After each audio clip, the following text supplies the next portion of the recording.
नागपूरकर भोसले आणि ब्रिटिश यांच्यातील ऐतिहासिक लढाईचा साक्षीदार असलेल्या नागपूरच्या सीताबर्डी किल्ल्यावर आता 108 फूट उंचीचा भव्य तिरंगा राष्ट्रध्वज दिमाखात फडकला आहे।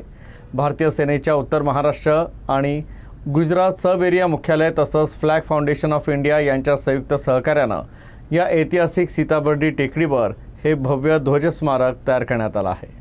नागपूरकर भोसले राजे आणि ब्रिटिश यांच्यातील ऐतिहासिक लढाईचा साक्षीदार असलेल्या नागपूरच्या सीताबर्डी किल्ल्यावर आता 108 फूट उंचीचा भव्य तिरंगा दिमाखात फडकू लागला आहे।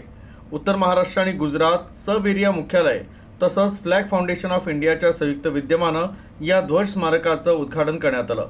यावेळी फ्लॅग फाउंडेशन ऑफ इंडियाचे मुख्य कार्यकारी अधिकारी निवृत्त मेजर जनरल असीम कोहली यांनी भारतीय ध्वज संहितेची माहिती देत प्रत्येक नागरिकाला अभिमानानं तिरंगा फडकवण्याचा अधिकार मिळवून देण्यात संस्थापक नवीन जिंदल यांच्या योगदानाचा उल्लेख केला।